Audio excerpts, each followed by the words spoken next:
and welcome to our May 13th, 2025 regular Board of Directors meeting. Before we move into our formal welcome, I want to take a moment to share the board's condolences with Tate's principal, Ann Browning, on the recent passing of her husband, Roger. Roger and Ann spent 34 years together, building a life filled with love and family.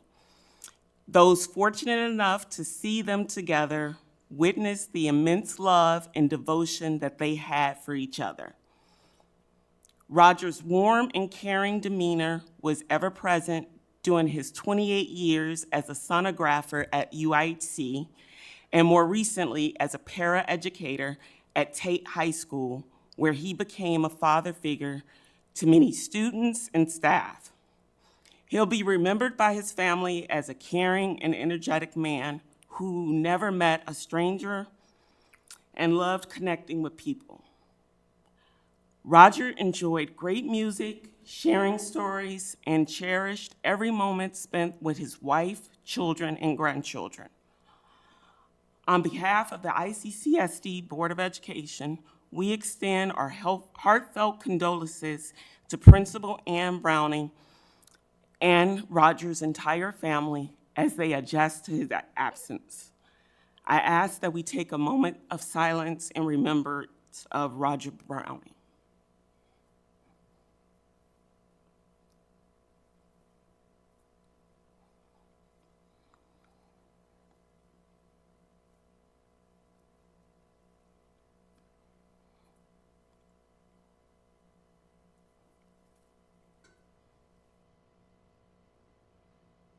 Thank you. And again, welcome to those attending our meeting in person, joining us by Zoom, and staying informed by watching our recording at a later time. The public is reminded that if they wish to speak during community comment, they will need to fill out a speaker form located in the lobby on the table and turn it in to Board Secretary Kim Colvin, seated at the end of the table on my left. Comments will take place during the designated community comment portion of our agenda. And before we dive into tonight's agenda, I want to take a moment to introduce those seated at the table with me. To my right, we have Superintendent Degner, Directors Icestone and Eastham. I'm President Malone. To my left, we have Vice President Abraham, Directors Finch and Lingo, and Board Secretary Colvin. And we will move right on into tonight's agenda with, first up, we have our student representatives with us for the last time this school year. And we will welcome City High, Nicholas and Anya to the podium. They dressed up for us tonight too.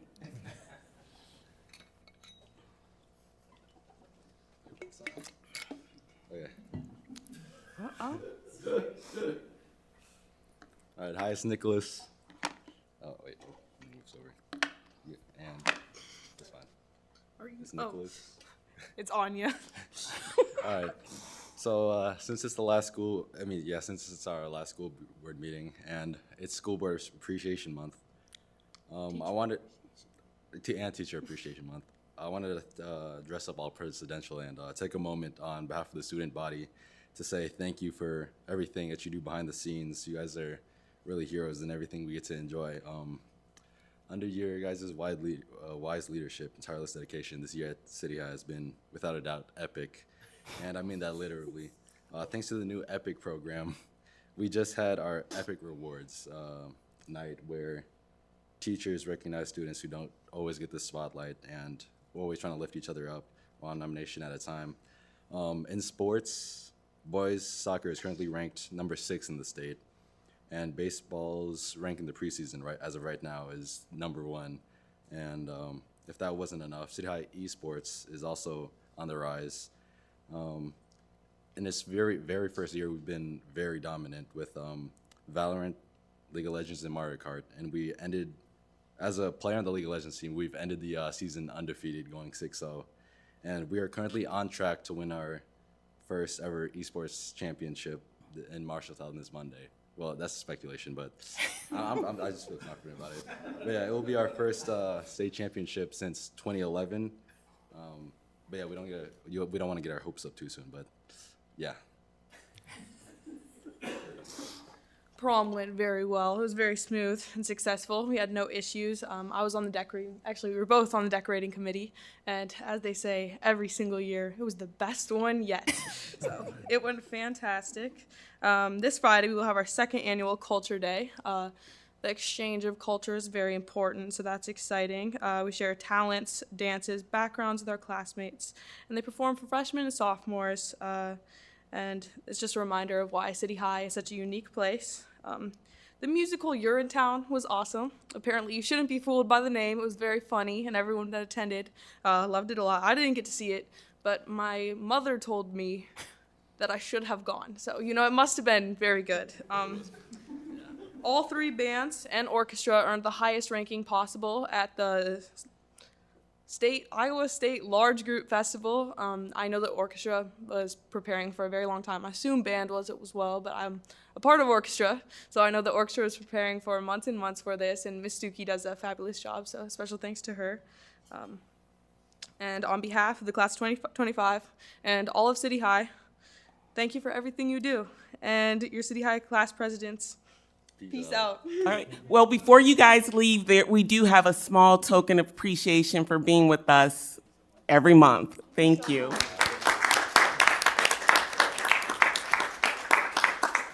Next up, we will welcome Liberty High, Naomi and Elena. We have. Hi, I'm Elena. Naomi couldn't make it. I apologize, I did not dress up. I just came straight from tennis. Liberty also just had our prom. It also went really well. We got cool prizes at after prom, which was exciting. Our orchestra attended the IHSMA State Solo and Small Ensemble, where a majority of our students received a D1 superior rating. We also just had a visiting author come a few weeks ago. Our robotics team qualified for the World Championships, and that was held last month in Houston, Texas. Our math team also made it to state, where they placed second. Our Science Olympiad team also made it to state. 3 teams placed second in their respective events of disease detectives, electric vehicle, and entomology, and they all earned medals. Liberty's team at the Battle of the Books competition earned recognition as runner-up in the state. Liberty's Business Professionals of America team also just competed at their national competition this past week. We had a student, Lily Votes, earn second place in the extemporaneous speech event, which is the highest a Liberty student has ever placed. And their broadcast team also placed as finalists in their event. Junior Sophia Jin won second place in engineering at the State Science and Technology Fair. And then the girls tennis team just finished their season, and their number 1 player earned a spot as state state alternate. And then the boys tennis has regionals tomorrow. And that's it. Thank you. Thank you, Elena, for being with us. And last up, we have West High. I don't believe they are here. No. Okay, so then we will move on to the ICA update by President Brady Shutt. Hi, President Malone, Director, Superintendent Degner. I just want to say on behalf of the Iowa City Education Association, a huge congratulations to the 2025 graduates of the Iowa City Community School District and our, obviously we heard from City High, Liberty, and Weston Tate in our online program. And I think you get a sense of how amazing the students are and all of the different things that they're involved with. If Nicholas would have stayed, I was going to give him a big shout out in esports and wish him the best. It's actually a really growing thing in the state of Iowa, and the nation. But it's an honor to be a high school teacher, and I think you can see why. I'm also reminded this time of the year, and I love the teacher appreciation videos where you got to see some of the students, as juniors and seniors going back to their teachers. But I'm always reminded of the role that all of us have, in helping them have just a magical experience all the way through PK and, onto their graduating year. And especially my elementary colleagues, just the things that they do at that foundational level make it possible for me to have the experiences with the high school kids that I do. So thanks to all of you for your role, and congratulations to the graduates. Okay, thank you. Next up would be the approval for tonight's agenda. Is there a motion? Moves the approval of the agenda for tonight. Second. Board Secretary Coven, ready to vote? Online voting is open.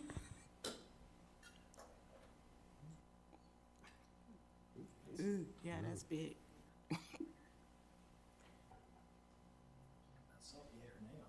No.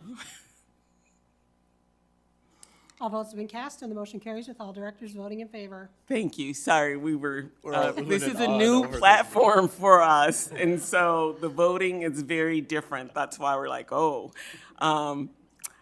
Before we move into approval for tonight's consent agenda, did directors have any questions regarding the bills that they reviewed this cycle?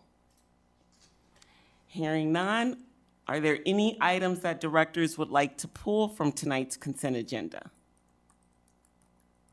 Okay, is there a motion to approve tonight's consent agenda? I move we approve tonight's consent agenda. Second. Board Secretary Coven, ready to vote? Online voting is open.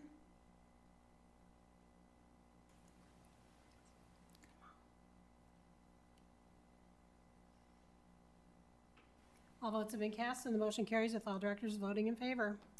Thank you.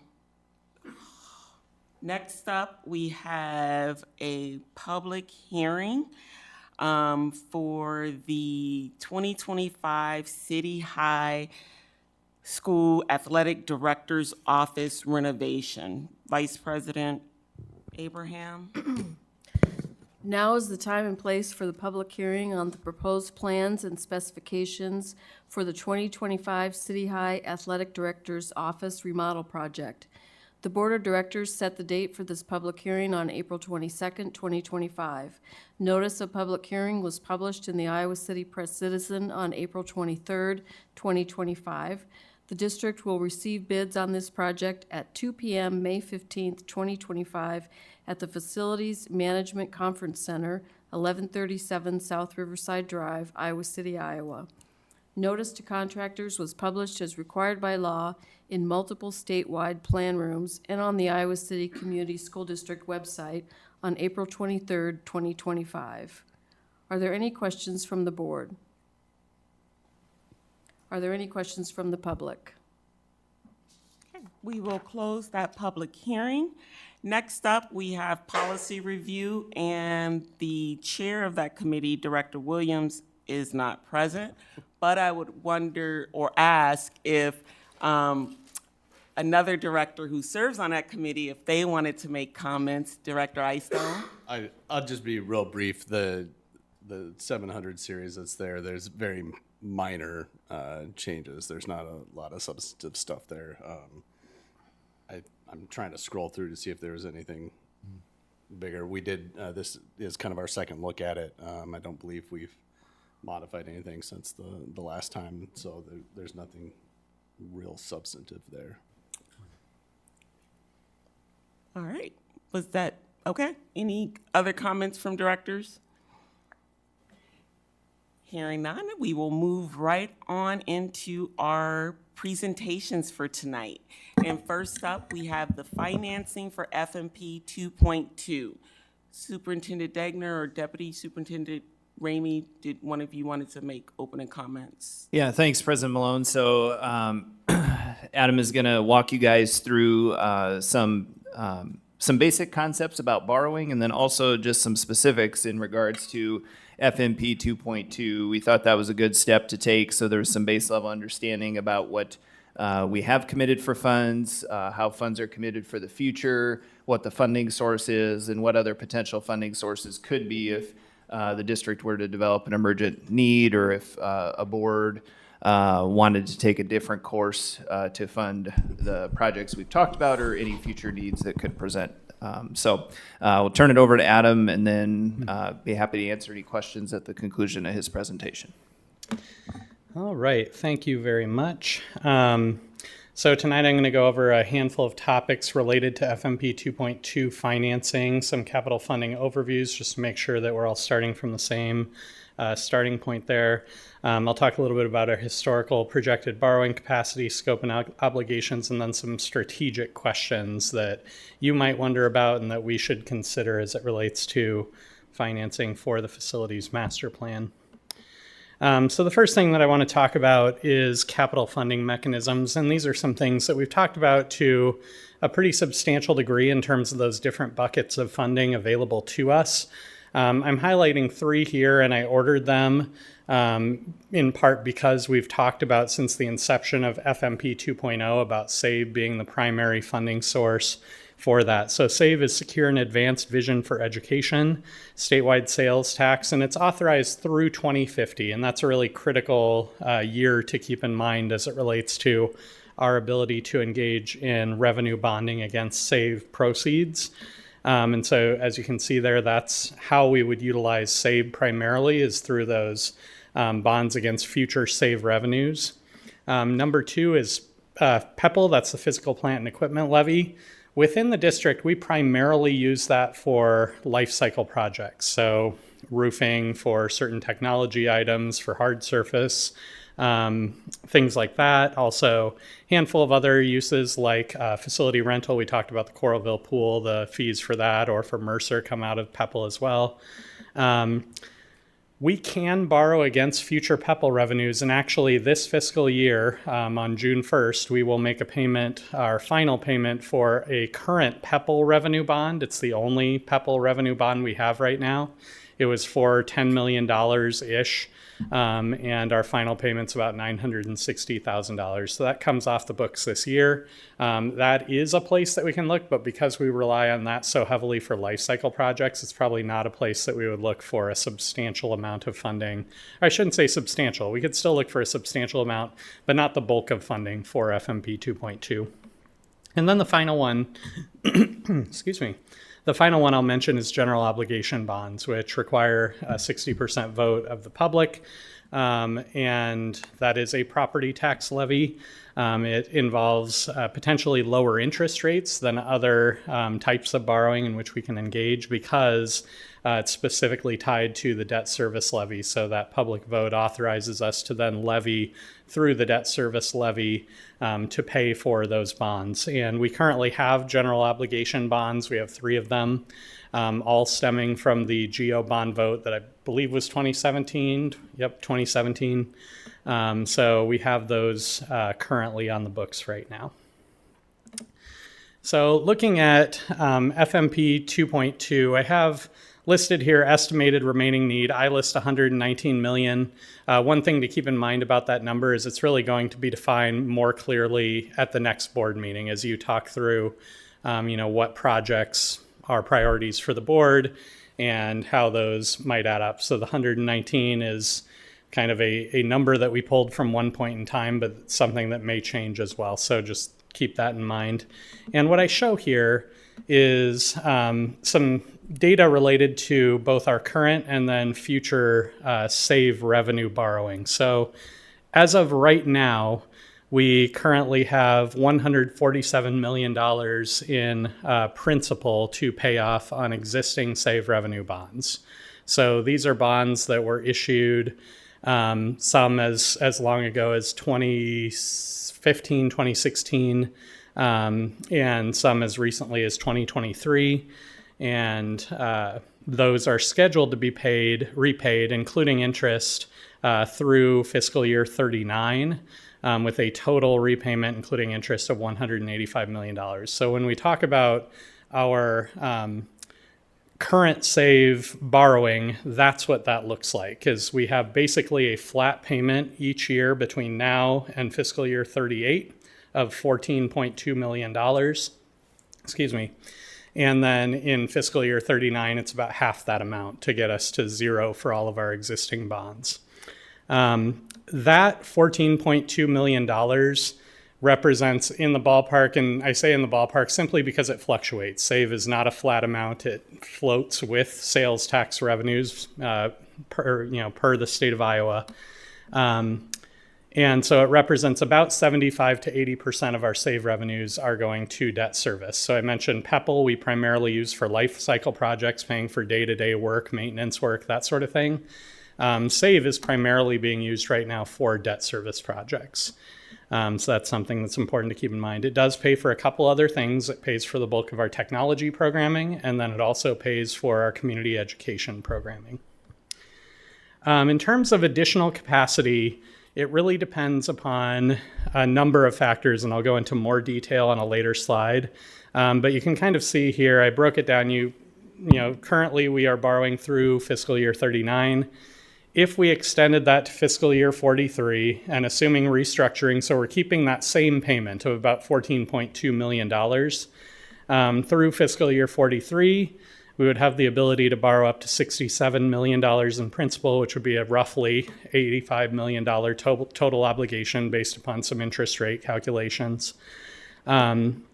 Through fiscal year 46, that principal total goes up to $103 million. And then through fiscal year 48, that total goes up to $127 million, which would be a $160 million total obligation. Again, the assumptions that I used to generate this were that we were going to keep our SAVE payments flat, not our percentage of our SAVE revenue, which we would expect to increase between now and fiscal year 48, but that we would keep the payments flat at $14.2 million per year. So if we were to do that, if interest rates are in the ballpark of what they are right now when we borrow, then this is what we would achieve in terms of raising principal and then how much it would cost us from a financing perspective. So I have a note down below, SAVE revenue borrowing would be sufficient to fund the entirety of FMP 2.2. One thing that I do want to mention, because it is the case, is that at any point, alternative funding can be explored as well, whether that would be a PEPL revenue bond, whether that would be a general obligation bond. Those would be things that could be explored as well, either in the short term or in the long term, partway through FMP 2.2, for example. So there's some flexibility in this, but I wanted to give you kind of a breakdown of what the numbers look like right now and then what they'll look like going forward. One of the other things that I do want to touch on is our statutory limit as it relates to borrowing. So here I have our borrowing capacity and obligations. And what I'm showing here is you see the maximum, all of this says debt. It really should say borrowing, but it doesn't matter. They're interchangeable in this case. So maximum debt capacity, you can see that number did jump a little bit in 2025. That was related to the valuation jump that happened in the state of Iowa. The rollback mitigated the effect on property owners at that time, but it doesn't actually limit our statutory borrowing capacity. The rollback doesn't. And so it's worth noting that we had a little bit of jump there in terms of our maximum borrowing capacity. And then you can see that growth projected from 2025 on. And that's simply based upon recommendations that we had from Iowa School Finance Information Services about what we should expect for property valuation growth. And actually, if you ignore that little jump, the rate that we're projecting in the future is very similar to the rate that we saw pre-2024. Down below are our current borrowing amounts. So you can see the top line there, or the middle second line. I'm colorblind, I can't refer to colors. The second line down is total outstanding debt. So that's one that is the sum of the two lines below it. The one right below that, which may be yellow, is general obligation bond debt. So you can see that jumped up. We passed the GO bond and then borrowed in 3 different periods. And then our revenue bond debt, which is what we're primarily talking about, which you see is that bottom line that then jumps up to be almost exactly where our general obligation debt is right now. So all of those kind of jumped up through fiscal year 23. And then you can see that we haven't borrowed since then. So those numbers are dropping and are projected to continue to without any additional borrowing. This is maybe the more useful slide, though, looking at percentages rather than raw numbers. So on the left is raw numbers, remaining debt capacity. So again, from a statutory standpoint, as of right now, our remaining capacity is in the ballpark of $430 million. That amount is projected to continue to increase, and that's tied to our district property valuation. That's how that's calculated. The percent obligated, you can see spiked pretty close to about 55% in 2023, and then that's dropped. Its current or fiscal year 24. That's dropped, and you can see that as of this year, it's hard to kind of tease out, but it's about 40% right now, 44%, I believe, and then that's projected to drop without additional borrowing, which is probably pretty clear. So a couple things that are factors that I think are important to consider. All of these impact what you borrow, how you borrow, and also the efficiency of your borrowing. So number one is project timing. So depending upon how projects are spaced out, it impacts how much you borrow and when. That allows us to potentially, if we're strategic about that, to take advantage of a drop in interest rates or to get in front of an increase in interest rates or whatever that may be. It can also matter in terms of structuring debt. So like I said, we are currently structured so we pay essentially the exact same amount in debt service every year through fiscal 38. But timing can impact that as well in terms of what that restructuring might look like. Number two, project scope. So larger projects constrain our flexibility a little bit. So the bigger the individual project, the less ability we have to break that out into separate bonds. So historically, for example, the district has issued revenue bonds as large as $71 million, has issued revenue bonds as small as $5 million. And so we have a lot of flexibility in terms of what those bonds individually look like. And the larger the project, the less flexibility we have. That's not a bad thing. That's just reality in terms of how we have to look at borrowing. Number three is interest rates. I would be lying if I said that I could predict what interest rates are going to do over the coming year or month or whatever. Rates are currently pretty high, historically speaking. That said, they're very volatile. And in this environment, that volatility is such that it's very difficult to know whether those rates are likely to go down or go up. I suspect they are likely to go down, but at the same time, they're volatile. It's very tough to know. So just something to keep in mind. And moving forward, as we look at any individual borrowing decision, we would want to consider the interest rate environment. Number four, I mentioned briefly, but debt structure. So right now we are structured in such a way that we have this flat debt service. One of the things that results in, though, is that some of our more recent borrowing is pretty heavily backloaded. So we're paying primarily interest only for the first handful of years, and then we start paying principal. Borrowing in that way is more expensive, just to be blunt. So as we look at borrowing, as we look at issuing debt, that's something that we would consider is the efficiency of the borrowing. The interest rate is one thing, but also how you're structuring it so that you're actually paying off principal, reducing that interest burden over the length of the loan is something else. And then finally, tax compliance. And this is something I mentioned mostly as a constraint on some of the other things that I talked about. So when we borrow with tax-free bonds. In order to maintain that tax-free status, we have to meet certain requirements. Typically, we have no concerns about meeting utilization requirements, which require public use for, I believe it's 85%. And usually when we build something, we have no concerns about that at all. We're nowhere close to being below that threshold.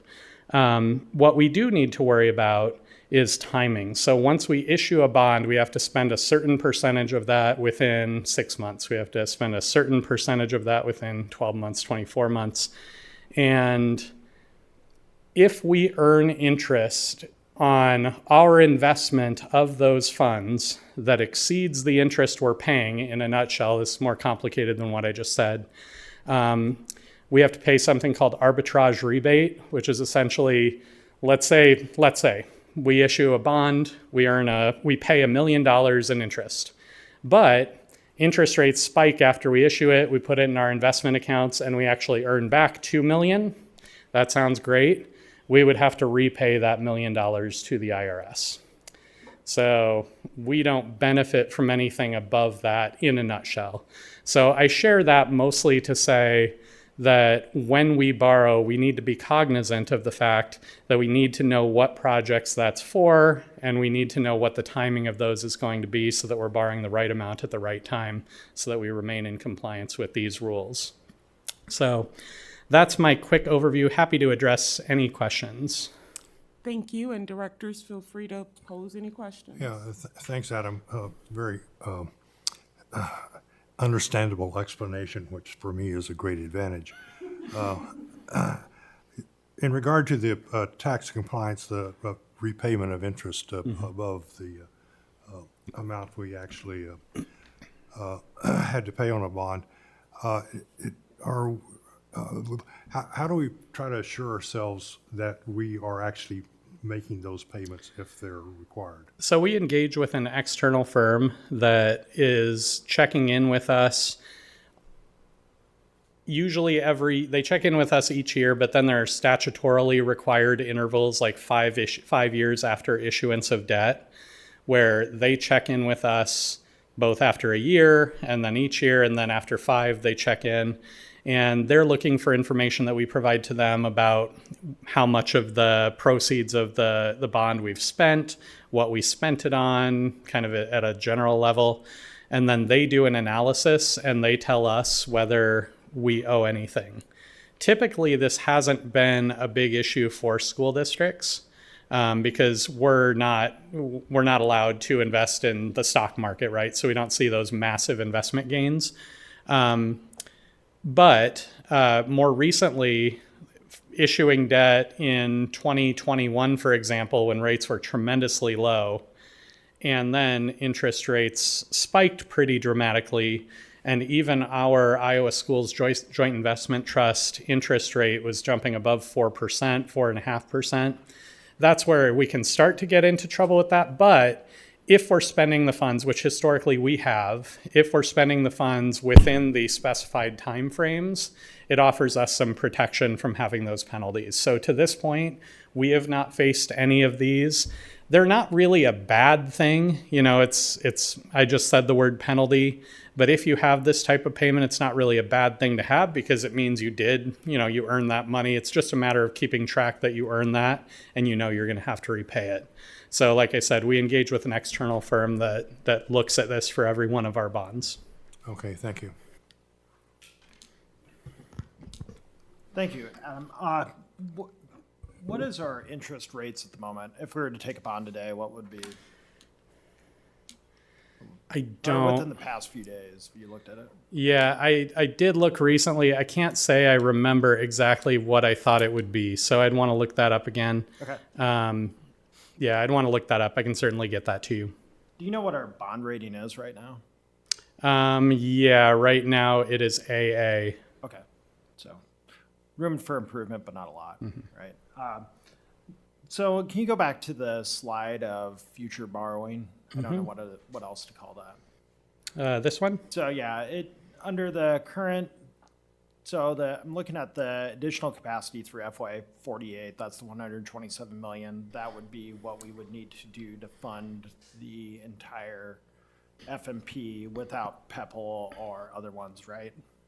Does that mean for future boards that they would not be able to raise SAVE funding until after FY 48? Or what does that mean? Yeah, good question. So likely not. So I mentioned that SAVE is authorized through 2050. And so this would be borrowing out through 2048. However, there are a couple of caveats there. One is that this assumes that our payment is that flat $14.2 million every year between now and then. Our SAVE revenues tend to go up each year.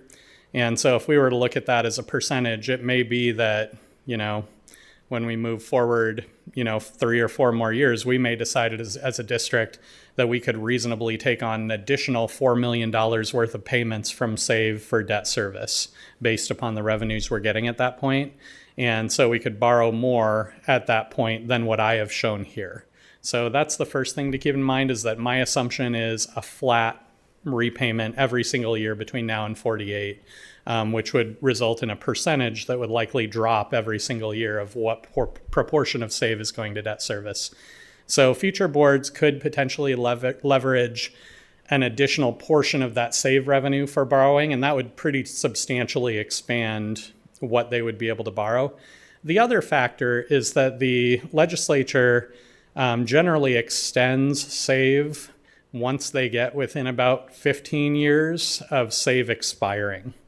And so I would not be surprised to see that once we get to 2035 or so, they would extend it. And the reason that they extend it once they get within that roughly 15-year period is that we're not the only district that does exactly what is shown right here. Most districts do. And so if you need that runway to be able to borrow into the future, you need SAVE to be authorized beyond a certain point to do it. So we could borrow through 2050, right? And future boards could borrow through 2050. Once SAVE is extended, which I would expect it would be around 2035 or so, once SAVE is extended, let's say it's extended for another 10 years, then that would be another 10 years against which future revenues could be bonded, if that makes sense. Yeah, it just seems like I just don't want to leave. 2048 is still, how many years? I don't even want to think about it. 23 years away from today. I mean, my kids will be out of college hopefully by then. So it's a long time, I guess. What is the interest rate that you used on those? Do you know off the top of your head? I would have to look. I just don't remember when I plugged it into the spreadsheet. Yep. You talked about inefficiencies in the way that we pay off debt right now. How do we work to make that less inefficient where we're back? You said that we're paying off mainly interest instead of principal. Yeah, so there are a couple of ways that you can do that. One of them would be to allocate a higher proportion of SAVE to debt service. So if we did that, we could restructure our existing debt such that, or at least a portion of it, such that we move some of those principal payments that right now may be delayed to 2039 or 2038, move those to the present. So if we made the decision that we were going to allocate $2 million more of SAVE for debt service purposes, that would be $2 million per year that we could pull into the present in terms of those principal payments and ultimately pay off that debt sooner, which would make it less expensive to pay off. So that would be an approach that we could take.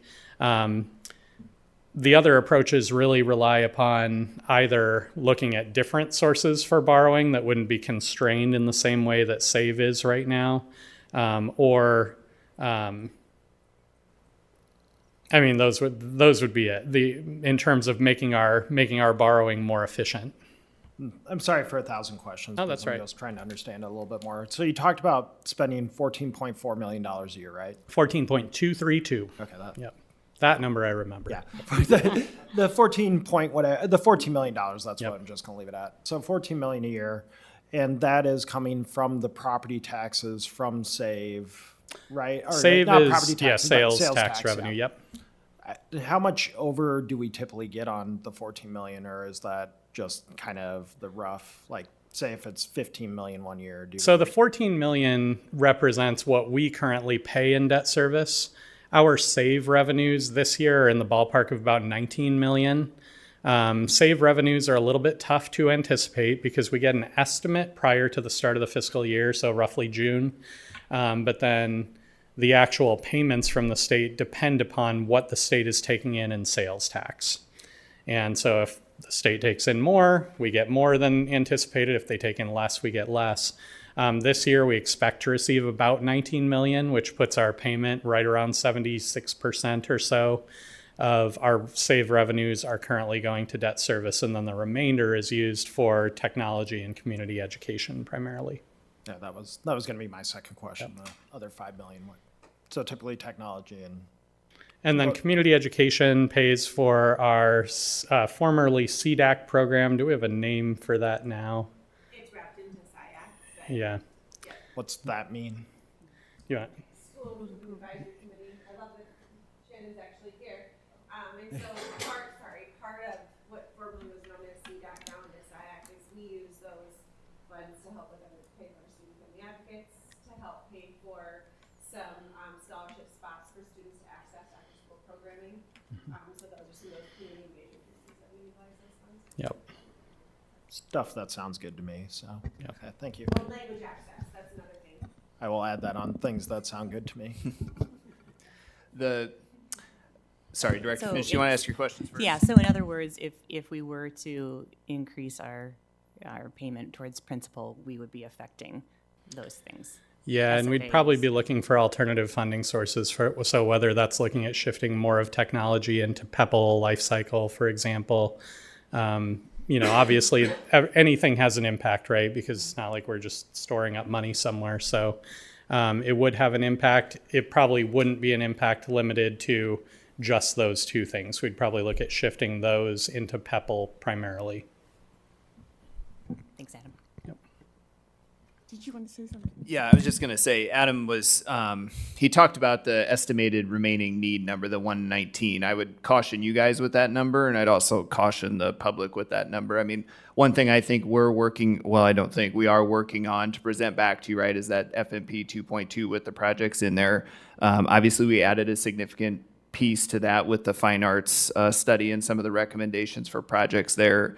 And then just like the Coralville Natatorium project we talked about in the work session, when we start looking at escalators for cost or inflationary numbers, I think we're still in the process of trying to develop what that number is, what that estimated remaining need is, and targeting all those. And so you can tell where that where we start to get to, this is the amount of money we have, unless we're going to seek another funding source, because we're already out to FY 48 there in Adam's kind of projection out.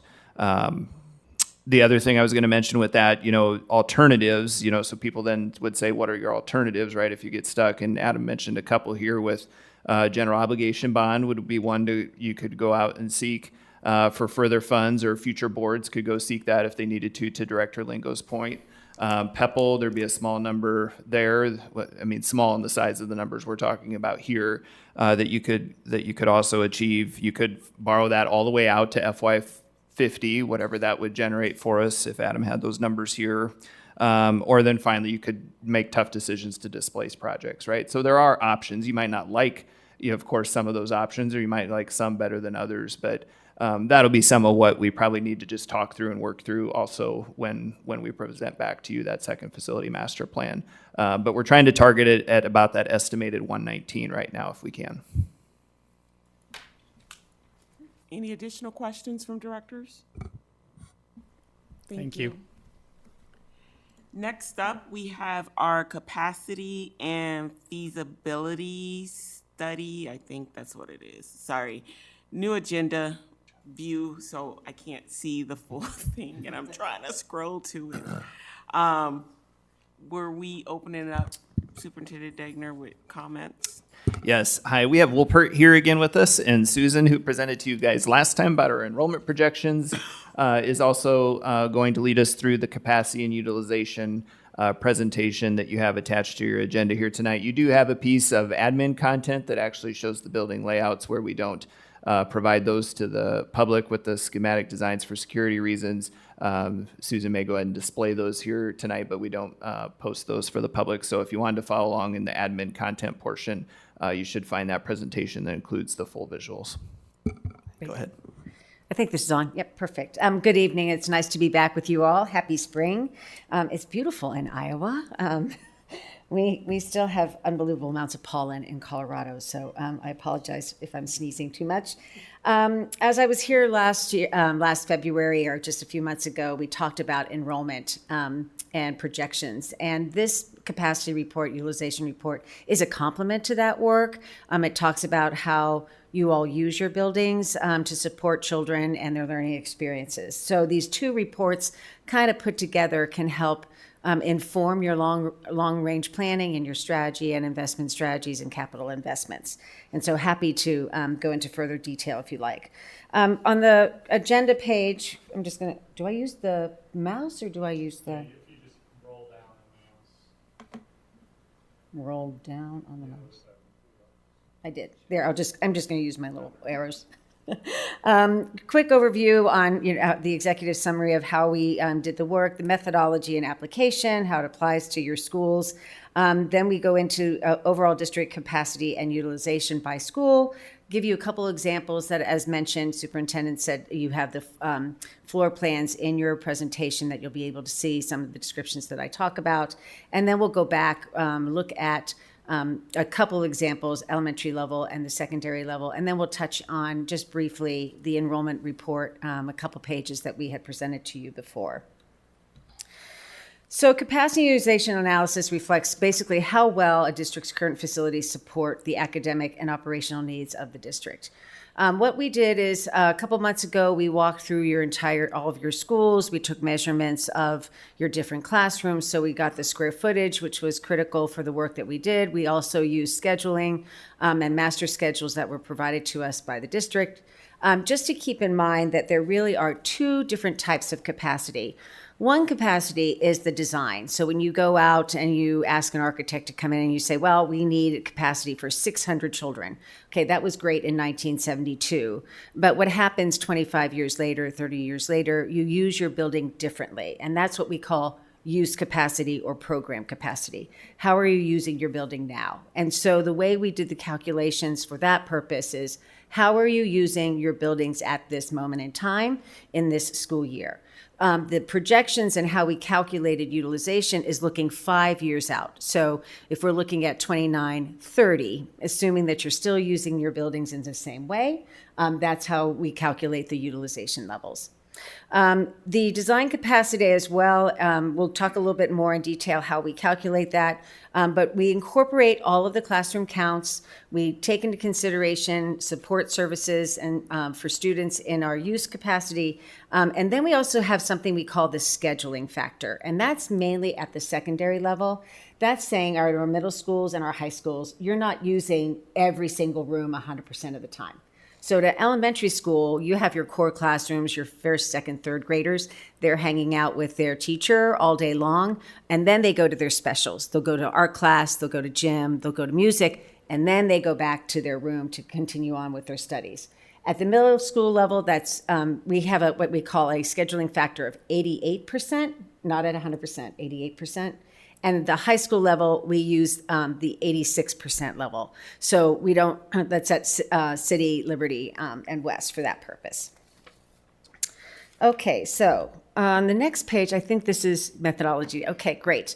So how we calculate is the following. You take in consideration the number of classrooms that are serving your children. Then we have what we call the class size mandate, or other people call it load factor. That takes into consideration what are you allowed to put into your classrooms for teachers so that it's not going over their level of what they are able to handle or what they might have in their agreement with you. Then you take into consideration the scheduling factor, which is going to be, some schools do it at 75, 88, 95, whatever. And for purposes of our example, we give an example of a 75% scheduling factor. And then that equals your capacity. So in this example, we assume we have 20 classrooms. We load it at 25 children. We have a scheduling factor of 75%, which gives us a capacity of 375 children. Let's assume we have 300 kiddos in that school. We divide that by 375, and that's how we get our utilization of 80%. And that's the quick and dirty of how it calculates all the way through for this work. Okay, on the next slide, just to give you an indication of what you're going to see on your maps, which you've already been looking at, but capacity bearing space is going to be in blue. Support is going to be in yellow with the green circle, and then the gray is quote unquote none. And what we mean by none is we don't load for gym classes, we don't load for the library, we don't load for the cafeteria, et cetera. We're just using those capacity bearing spaces that could be used for classrooms, and then also how it's being used in terms of support. And we also, once again, just how it's being used this year, how it was scheduled for this year. Okay, this is a quick table depiction of what your utilization relates to the capacity at both the, as I described earlier, your design capacity and your program capacity. The utilization target normally for schools is 85 to 100%. You're never going to, ideally, you should not be fully putting all the children in at 100%. But you want that sweet spot between 85 and 100. And the reason you want that is as follows. You want your schools and programs to be well funded. You want staffing to be the right level of staffing. You want the right resources, the right technology, the right curriculum. All of those things cost money. And so in order for you to ensure that you're funding your schools and your children and your staff at the right levels, you really would like to be at that 85 to 90, 95%. What you see on this chart here is that the yellow shows that utilizations across the spectrum of schools is at 65%. The green says it's between 65 and 85%. You can see on the program utilization, we have a number of greens at the elementary school, as well as at the middle school, and a couple at the high school. But when we look district-wide, we can see that our overall program is about 13,755 capacity, and we have about 21,000 seats that are full. So we have excess capacity of about 7,300 seats across the district.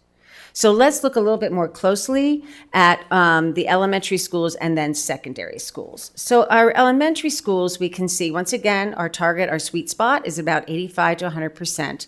At our elementary school program utilization, and I really want to focus on that and not design, because that's how you're using your buildings and how your children are being served and how your teachers are staffing that school, along with all the other supports to make learning great for kiddos. So let's just focus on the program utilization.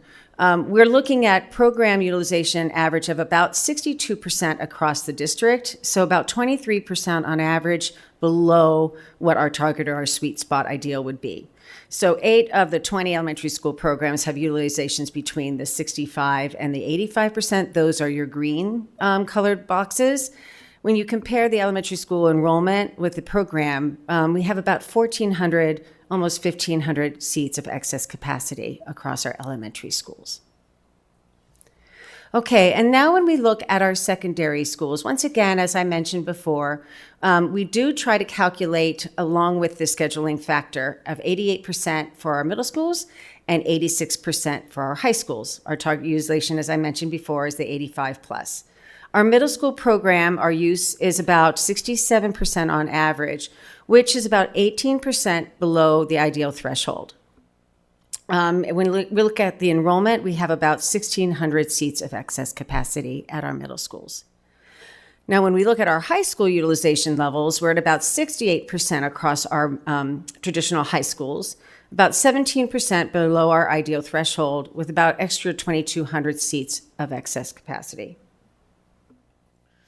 Okay, so now let's talk about really how we actually get to these numbers. So for example, we're going to use Gardner Elementary School. Let's look at the design. Okay, we built this school with 28 classrooms. That was the intent. And if we were going to load that, we would have a capacity of about 784 seats, or 784 seats for students. And if we take into consideration the enrollment, as I mentioned, for 29-30 school year, we would be at about a 32% utilization. Now, let's shift it over to really how we are actually using it and serving children. We have 19 classrooms that are actually being used for core programming. Then we have 9 supports. That could be for interventions, pull-out programs, counseling, all of those things that we wrap around our children with the supports that are needed for learning. And so in that case, we still have 28 spaces that we have capacity that is available, but 9 of those spaces are not being used for core curriculum and core classrooms. They're for supports. So in this case, the way we're using it, we have capacity of 548 children to be in that building with a 45 or 48% utilization level. The way we look at the design, as I mentioned before, blue is going to tell us exactly where we could have the capacity bearing spaces. And this is what it was designed for. In the past, as I said before, the gray is spaces that are not used for that purpose.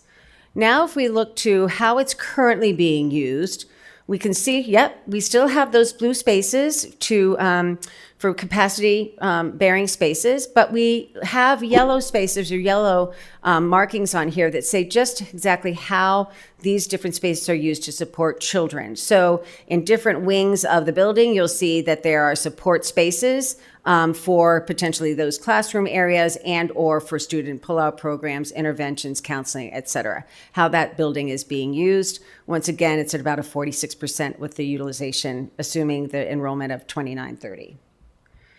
Now let's look at our Liberty High School as an example at the secondary level. I want to point out that this is a scheduling factor of 86%. So when we factor that over into the design side, when we initially had that design work that was done, we had 82 rooms of capacity bearing spaces. We factor in, so for example, the 86%, and we take it therefore down to about 2,400 students to be served in this space. Taking that in consideration, we would have basically a 55% utilization, assuming a almost 1,400 enrollment in 2930. But now, how do we actually use this building? How are staff and students being served in this facility? Well, we shift over and have 67 of programmed rooms now being used for classrooms, et cetera. And then we have 15 rooms being used for support purposes for children. Still having 82 spaces, but they're being used differently. In this case, our capacity is at about 2,300.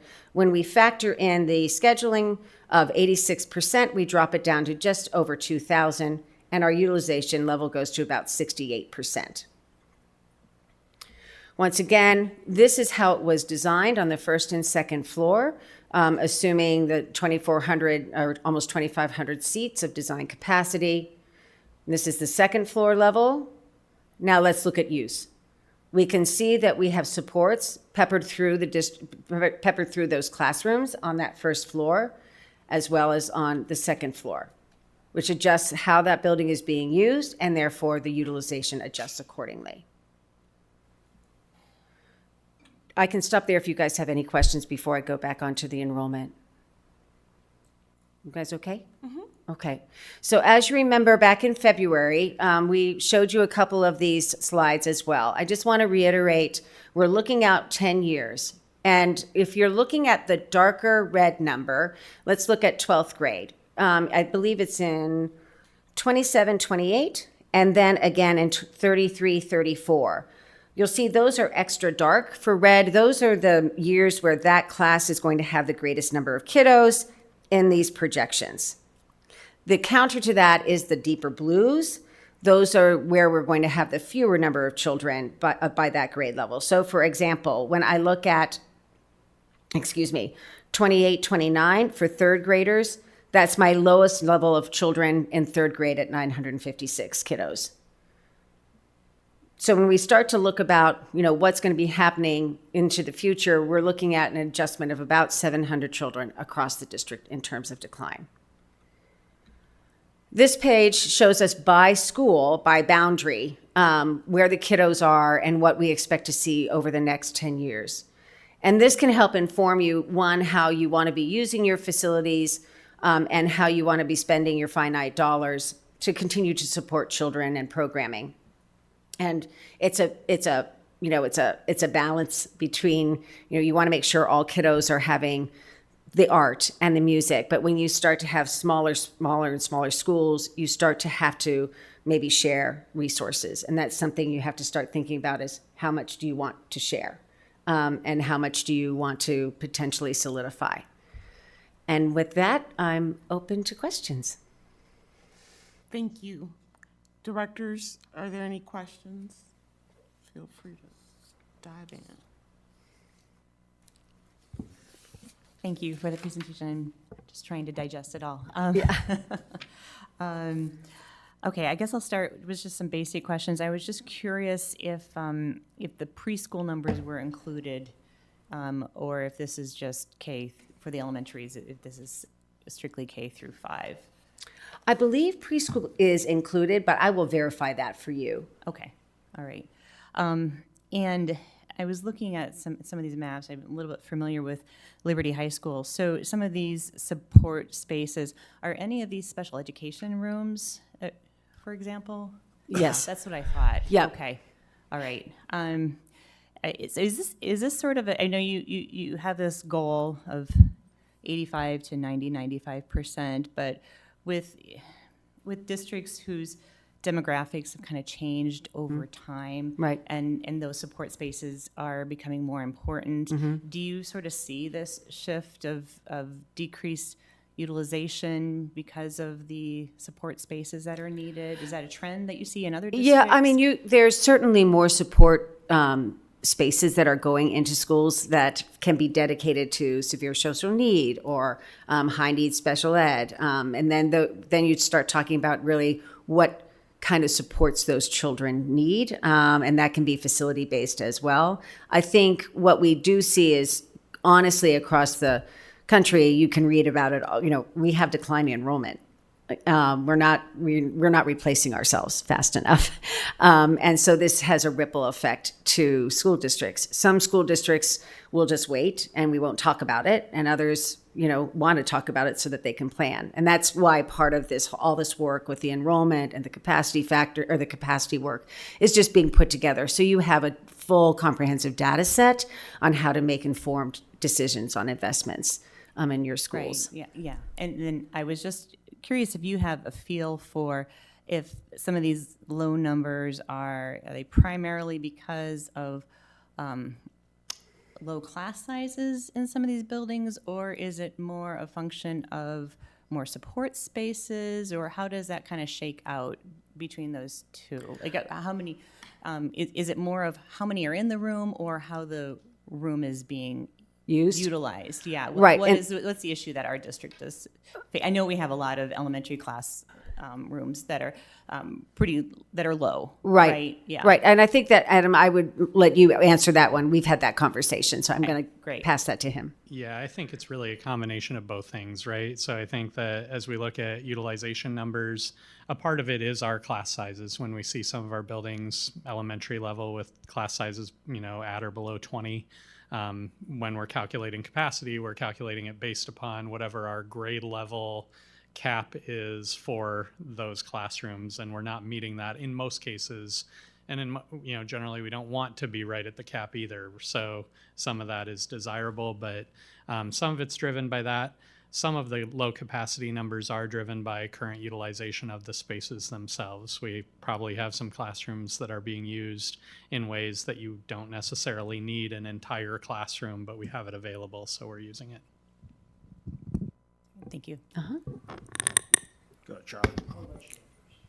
Thanks, Mitch. So as I look at this information, I'm really puzzled about what to make of it and what to do with it. It's not at all clear to me that having a utilization rate in your optimal range, which is 85 to 90% or so, is that right? Right. Does that mean, would that mean then that we would have no disparities in proficiency attainment between groups? Would that mean actually anything in regards to what we actually are trying to accomplish with this? Well, some people will look at the disparity and say, when you have small schools, you find that those schools that are at a higher utilization may be supplementing the smaller schools. And the question, you think about is, what is it that we want all of our children to have access to? This from the supports of interventions, MTSS, multi-tier systems of supports. We want everybody to have a music teacher. We want everybody to have a gym teacher. Those are priorities that you all set for yourselves as to what your standards are that you want for your children to experience in their learning environment and what you want your teachers to have to be able to deal with in their schools. And so that's kind of the conversation I think you need to have as a board as to really what are those supports and what are those opportunities and learning experiences you want for your kids. Because that to me is first and foremost, and then that can drive the conversation of how you pay for it and how you're able to financially afford it. I don't know if that answers your question. Well, how that's paid for has nothing to do with the size of the school, actually, because our school sizes are as they are. And changing the utilization rate, I don't think will change our cost, at least not our capital cost, in any significant way.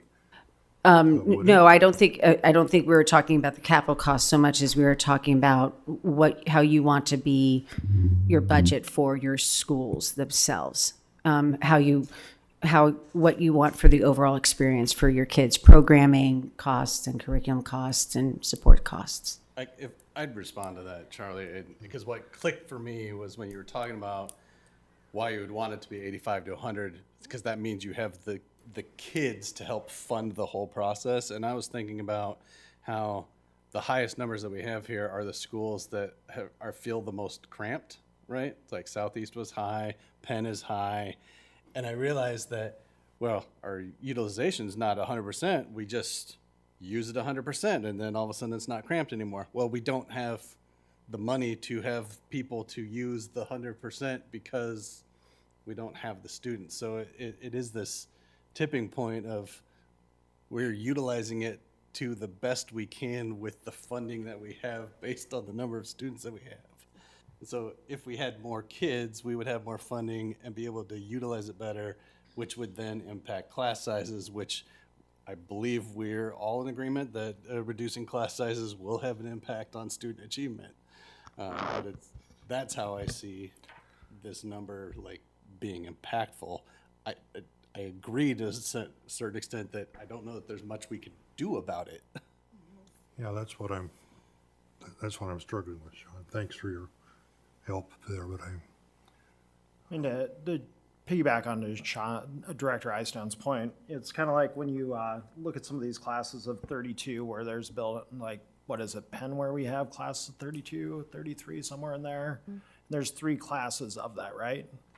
And if we threw another teacher up there, I know it's too late in the year now, but if we put another teacher up there, we divide those classes into what? 3 classes of like 26, 27 students, or 4 classes of 27 students. When we look at some of the other buildings where we hit like the kindergarten tipping point of 25, and there's one section of kindergarten of 25 students, that divides it into a class of 12 and a class of 13.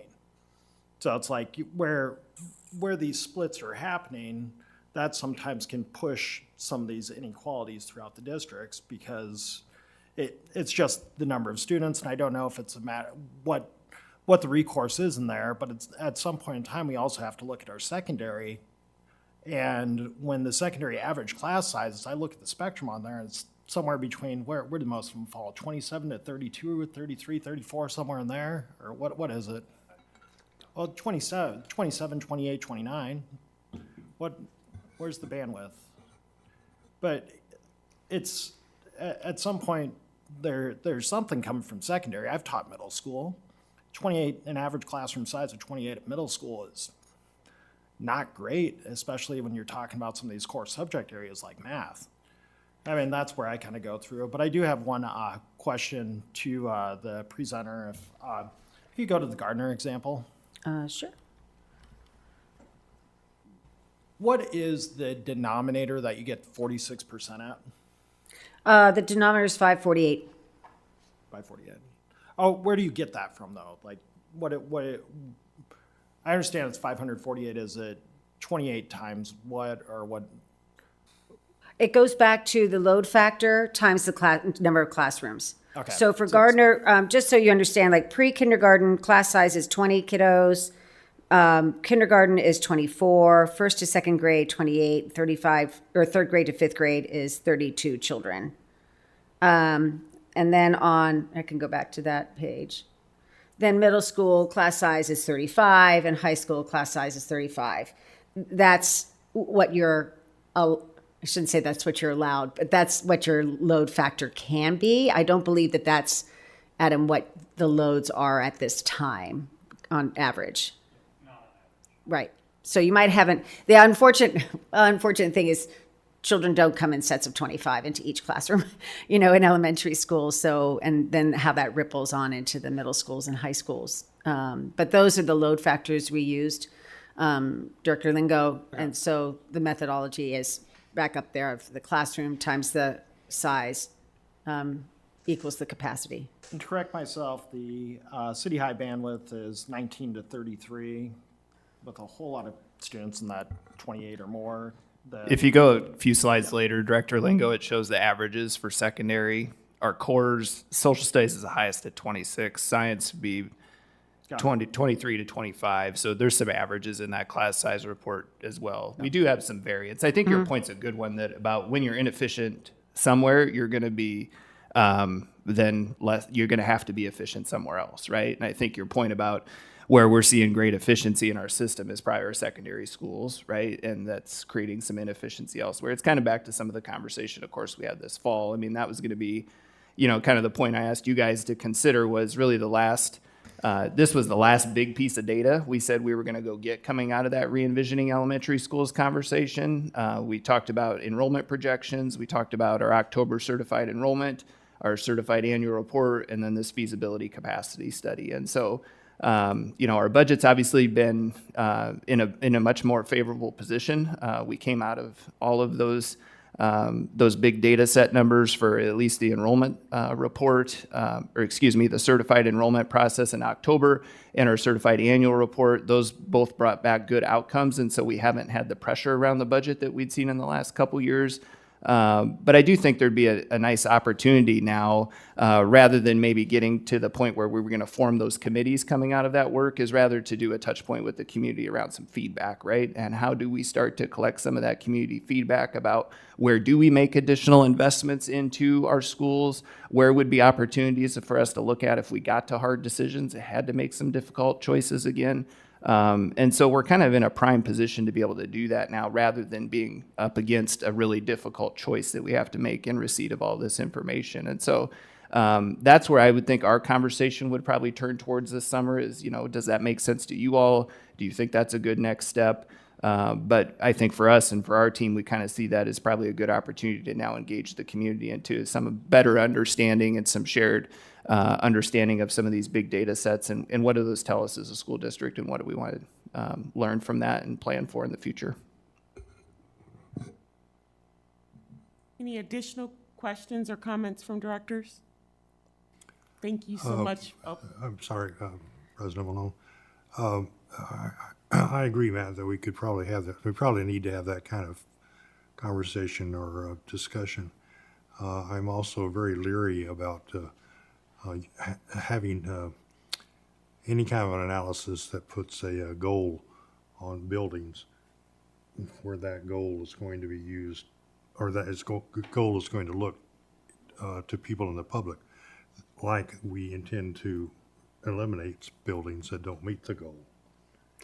And that's just for understanding, the 85 to 100 is kind of a standard that is used. If your district says, you know what, we're fine to be at 75 across the board. We think that if we get to 75%, we're able to provide what we want to our children, to support our teachers, instructional coaches, paras, all of the necessary things that can be, are for funding for our kids and their experience. And that could be your sweet spot. We gave the 85 to 100 just to have you understand really where that standard has been. But that's a standard across the country. That's not necessarily a standard that your school district needs to have, so much as what is it that you want your kids to have, and what is that standard, and where is that level for you to be able to afford that? Does that make more sense? It makes more sense. I'm still not sure that would help with a number of people in the community Okay. who are looking for numbers, who are not looking for any gold numbers that their favorite school is. And I don't doesn't- think doesn't that's at reach. all what we'd suggest either from this report, Charlie. I don't think that's where it's at. And like, just to the point Susan was making here, I'll go back to something I thought Director Finch did a nice job of pointing out, was really talking about she asked the question about special ed programming, right? And then looking at to connect those two things about what's that right number for Iowa City, right? And just to kind of have it as a frame of reference, knowing we have become a very diverse school district, right? And so we're going to have more of those support spaces and more of those areas. So I don't think we receive this report and say there's a gold standard we're trying to achieve. I think the takeaways from the report are really, we have available capacity in our school district, right? We have a lot of available capacity in our existing elementary schools across the board. Now, that creates an interesting question for us. When we get into questions about where do we invest additional dollars, where would we have to make tough decisions in the future, potentially if the budget situation became an emergent need for us again. But at this point, I don't think anybody in this community or we should be looking at this as, okay, this puts a target, in a school district community in that sense. This is one measure for us to look at and say, hey, we have some good information to go on here about what our capacity looks like. We struggled with developing our own capacity number when we were trying to present that to you, which was one of the reasons to go get this, because as you can see, when we start talking design capacity versus program capacity, square footage, amount of kids based on section sizes, it is a complex process to put it together. So again, a piece of information, but this is not something we want anybody to hang their hat on and say, this campus is in trouble or this campus is safe. That's not the point of the conversation. Yeah, we absolutely have to be well informed about what our district looks like. I just have one additional question. Have we done a capacity study like this before in the past? And if so, when? Or is this the first one that we've ever done? I was just curious if we've done one before and what that looked like and how it maybe has changed. I think it's just been Dwayne's capacity study before, so. I say that in jest. I actually don't know the answer to that question, Director Finch, if there's been one commissioned before. I think we did one at the beginning of FMP 1.0, didn't we, Dwayne? We've done several, and they're probably confusing to most folks, but a lot of it was based on square footage, number of classrooms, number of special programs. We did exclude the extra programs, so I think we're pretty close, but it wasn't as scientific as this one. That answers your question. Just have one final question. The support room, the rooms that are marked as support on this, this might be Superintendent Degner or someone from the gallery. Would you say that the ones that are marked yellow are needed as support rooms, or are they just kind of like, we have a room here, let's just use it this year? Because, I see the full capacity, and I understand that you still need support rooms somewhere for Title I reading pullouts. What would you comment on that? Yeah, that's a great question, Mitch. I think that, there'd be differing opinions about that, right? I mean, I'm sure the people closest to the building working in those spaces say, yes, this is absolutely necessary. We need this. I think, when we try to look at it objectively, we'd want to talk about, okay, if we had to recapture some space in a building, how could we maybe reutilize those spaces? What if we had to move an additional section into a classroom? Our principals are great problem solvers that way, right? But they're going to problem solve the situation no matter what. They're going to problem solve it if they have space to use. They're going to use the space. If they need to compress some programs so that they can be a little tighter, they're going to do that as well. And so I think that, the best analysis that was done in this situation was how are they currently being used? It doesn't mean that's the way it would have to remain. I know if we had a boom in enrollment, you're going to see a lot of those yellow spaces disappear, right? Because we're going to make it work in our buildings. You can't immediately add classrooms or seats to school buildings. So that would be the shift. So I hope that kind of addresses your thought there, but it's a great question. Thank you. All right. Any additional final thoughts or questions? All right, hearing none, thank you so much for being with us Thank you very tonight. much.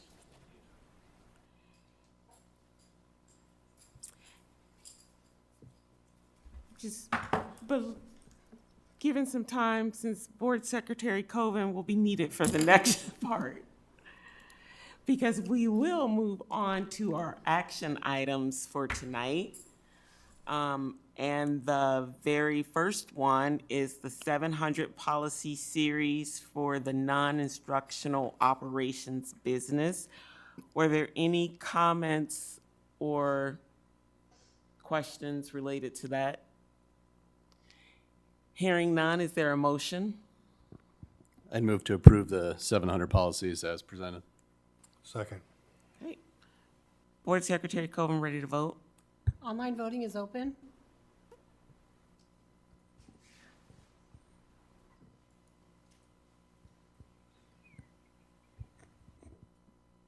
Kim, I'm a yay vote. Thank you, Director Finch. All votes have been cast and the motion carries with all directors voting in favor. Thank you. The next action item would be our policy primers. Were there any comments? Hearing none, is there a motion? I move that we approve the policy primers as presented effective July 1st, 2025. Seconded. Board Secretary Coven, ready to vote? Online voting is open.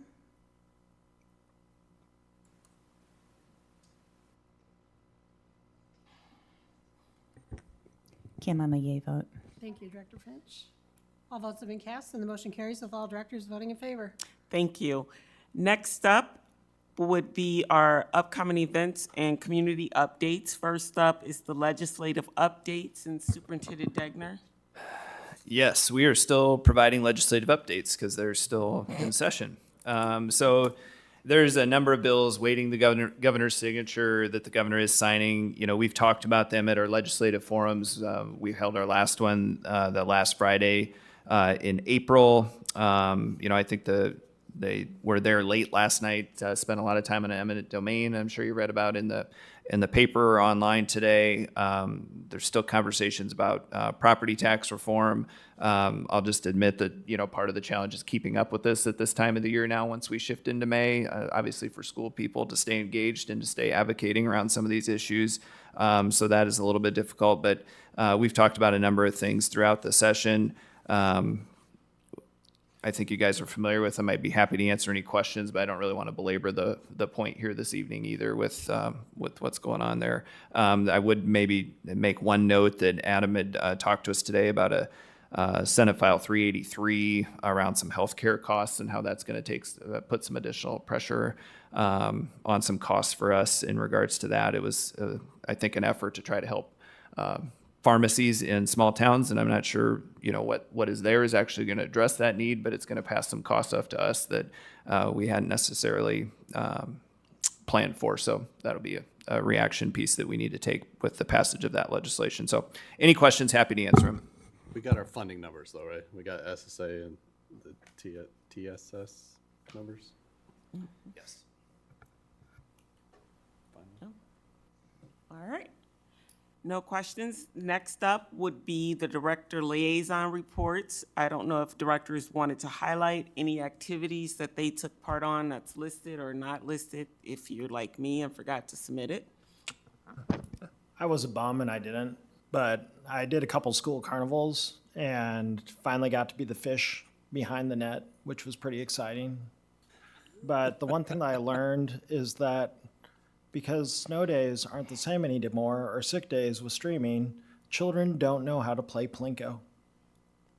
That's sad. It was very sad. Yeah. The Price is Right. Every morning, my brother and I, 10 a.m., they don't know how to play it anymore. Yep. That is true. If we can fix that, I'd appreciate it. Mandatory Price is Right viewings. All right. Any other activities directors wanted to highlight? Hearing none, next up is school board recognition. May is School Board Recognition Month, and so it's for me to recognize us. I will kick it to Superintendent Degner. Yes. So we have certificates for you all to pass around if they haven't already been left at your spot. I know a couple directors got mad at me at Silver Salute because I made you guys stand up and have everybody clap for you. So now you're on TV and we're saying nice things for you on YouTube when people watch this later or listen on the recording. But thank you very much for the time you guys do spend to kind of echo those comments. This is all time you volunteer to just for no other reason than to help our students in the Iowa City Community School District have a great experience. And so we know that we don't always agree or have similar opinions on how we should move forward, but the thing I think I can confidently say about all 7 of you is that you are in it for the right reasons, that you do want the things that are best for our kids in the district, and that you're committed to that, and you spend a whole lot of time volunteering to that purpose. You don't receive any pay or special recognition. You deal with a lot of upset people that disagree with the approach that we have. And so thank you for doing that. Thanks for spending the time. We'll get to do some cool celebrations here as we continue through May, kind of concluding the year with graduation, of course, at the Extreme Arena. So just thank you. Right. Thank you all. All right. Next up, agenda setting. So first up, we will have an education committee meeting next Tuesday. I can't believe, wait, is it next Tuesday? I can't believe we're already on the 20th. And we will be discussing the Iowa school performance profiles at, sorry, where? Yeah, so for the Ed Committee meeting, President Malone will be talking about elementary teaming. That'll be at Lemmy on the 20th, like you mentioned. The school performance profile piece will actually take on the 27th during the regular meeting. Okay. So elementary teaming at Lemon. At Lemmy, 4:30. And we're starting at 4:30, okay. 4:30. Thank you. And policy and governance will be on May 27th. And it looks like it's the last meeting for the year where they will talk about the 800 policies, 900, and policy review 200.3 R1 with a 5:30 start time. And that will be followed by our regular meeting. We'll have our final education showcase of the year. Do we know what that is yet? Just curious. I don't offhand right now, and I can't look at Kristen because she's not here. No. We will have our audit and a deeper conversation and presentation for FMP 2.2. And the school performance profiles, one action item so far, amended certified budget. Were there any items directors wanted to make sure we still have in the parking lot? Oh, did you want to- Just more of a question on the 2.2. How are you going to, is it going to be line itemed with estimates or how? You know, the traditional format we've used, Director Lingo, is just to present to you the timeline. That seems to make the most sense to folks. That's the format we've presented before. So that's what we're working to build with you as a sample timeline that would also include budget line items for the projects. It might not be as specific or it could include, you know, the need for some updates as we move forward, but that's the format we intend to use. President Malone, I was just going to offer that the showcase is Penn Elementary. Great, thank you. All right.